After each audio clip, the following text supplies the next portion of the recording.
Hürmetli vatandaşım, nöbetki leksiyemizni başlayımız. Leksiye de sıdığa görüyoruz. 5. nöbetlik umumi yığın açılıştan burun vaziyet nazikleşip gitti. Wangşi, Huşuli qatarlıqla islahat elip berişqa çaqırıq qıldı mavzulu xabar.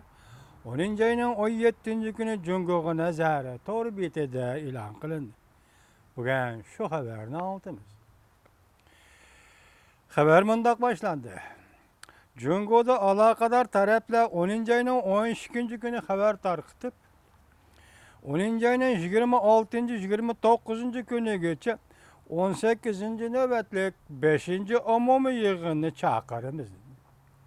2016 yıldan 2020 yılıgacha devlet iktisadi cemiyet terakkiyatı planını tüzümüz.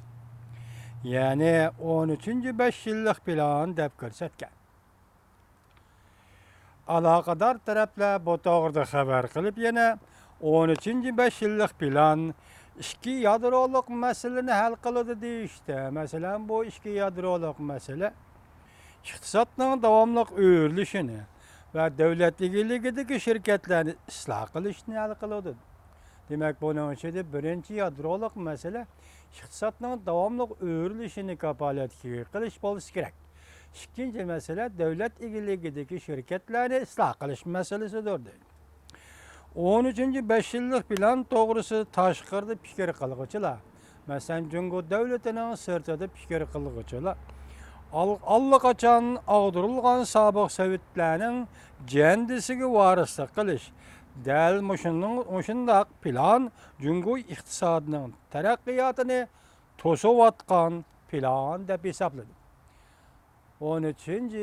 5 yıllık plan bu qatim 5. umumiy yig'inda qaraladigan bo'lsa, dal mushundaq plan sobiq sovetlarning jandisiga yoki planliq iqtisod egiligi degan jandisiga varislik qilganlik bo'lib, bu qatim yana buni qarab chiqadigan bo'lsang, bu demak Jungoda iqtisodning taraqqiyotiga to'sqinlik qilayotgan plandir deyishdi tashqari dunyodagilar. Növbətdə savdo sanoat sohasida 2 nafar arbab, ataqlıq arbablar Vanke şirketining mudiriyat raisi Wang Shi ve Maliye Yangi matbuotining bosh tahriri Hushuli qatorliqlar doirlarga islohot elib berish to'g'risida chaqiriq qildi. Endi bu islohotga ya iqtisodiy islohotni cho'nqurlashtirish demidi yoki siyosiy islohot demidi. Tomtaqlı islohot dedi. Bu yerda agar cho'ng masala davlat egiligidagi shirkatlarni isloh qilish masalasi bo'lsa, bu ham siyosiy islohotga berib taqiladigan, ham iqtisodiy islohotga berib taqiladigan masaladir. Shunga bu ishkaylan Jungo hukumatining rahbarlarini islohot elib berishga chaqiriq qildi. Tashqirdagi olimlar mundaq hisobladi. Kompartiyaning islohot elib berishi cheklamaga uchradi. Her vakit digidek siyaset bilen iktisat birlikte gumran bulun. Hazır kompartiya elip barman davatkan her qanday şekillik islahat çeklimi ve uçurdu deydi.